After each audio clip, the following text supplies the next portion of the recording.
Phoenix പക്ഷി Egyptian മിത്തോളജിയിലെ fantasy bird, magical bird ആണല്ലോ ഫീനിക്സ് പക്ഷി.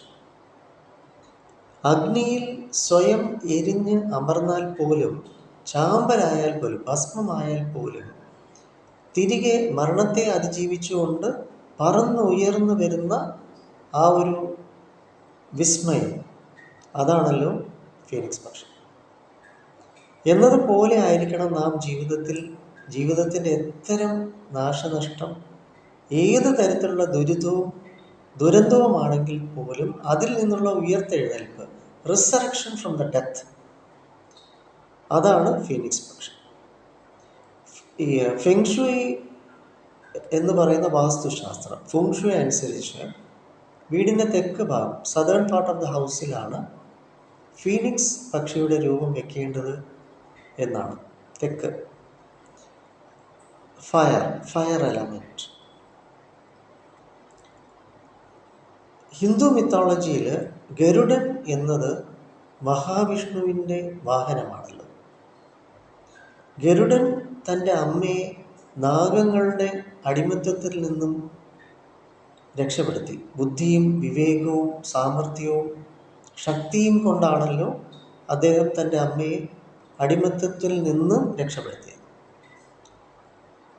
അപ്പം ഈ ഗരുഡൻ്റെ നിസ്വാർത്ഥ മനോഭാവവും ഭക്തിയും കണ്ടിട്ടാണല്ലോ മഹാവിഷ്ണു ഗരുഡനെ തൻ്റെ വാഹനമാക്കിയത്. കശ്യപ്യ മുനിയുടെ 2 ഭാര്യമാരായിരുന്നല്ലോ കദ്രുവും വിനാട്ടയും. ഇപ്പം വിനാട്ട എന്ന് പറയുന്ന ചേച്ചി, കദ്രു യങ്ങർ സിസ്റ്റർ, അനിയത്തിയായിരുന്നല്ലോ. പക്ഷെ ഇവർ തമ്മിലുള്ള പൊരുത്തക്കേട്, അഭിപ്രായ വ്യത്യാസം, വഴക്ക്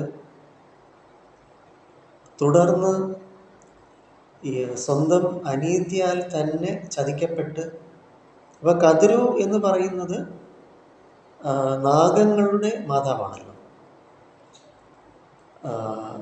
ഗരുഡൻ എന്ന് പറയുന്നത്, അരുണൻ എന്ന് പറയുന്നതും വിനാട്ടയുടെ മക്കളാണല്ലോ.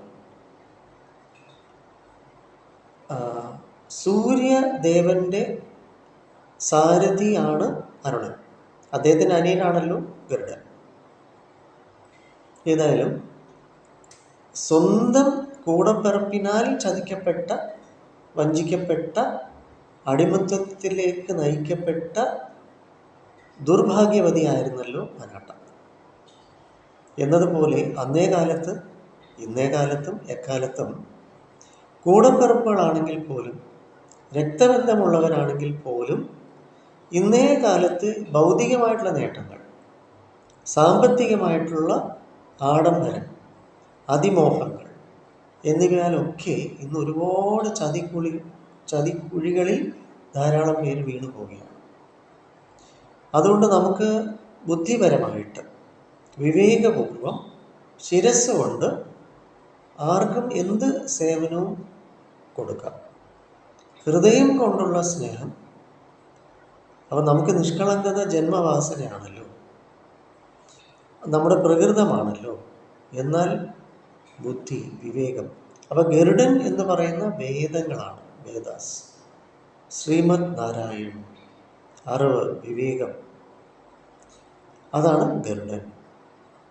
അപ്പം ഗരുഡൻ്റെ ആ ഒരു ബുദ്ധി, ആ വിവേകം. അപ്പം പരുന്ത് എന്ന് പറയുമ്പോൾ നമുക്കറിയാമല്ലോ, ഈ കാർമേഘങ്ങൾക്ക് മുകളിൽ അത് പറക്കും, അതാർക്കും അടിമപ്പെടില്ല. എന്നതുപോലെ നാം നമ്മുടെ ബുദ്ധി, നമ്മുടെ വിവേകം ഉപയോഗിച്ചുകൊണ്ട് വേണം സേവനം ചെയ്യാൻ. സ്നേഹമൊക്കെ തന്നെ ബുദ്ധിയായിട്ട് തന്നെ പ്രയോജനപ്പെടുത്തണം എന്ന ഗുണപാഠമാണ് ഇതിലൂടെ നമുക്ക് ലഭിക്കുന്നത്. ഇല്ലെങ്കിൽ ചതിക്കുഴികളിൽ വീഴാതെ സൂക്ഷിച്ച് നടന്നുകൊള്ളണം എന്ന ഗുണപാഠമാണ് ഗരുഡൻ നമുക്ക് നൽകുന്നത്.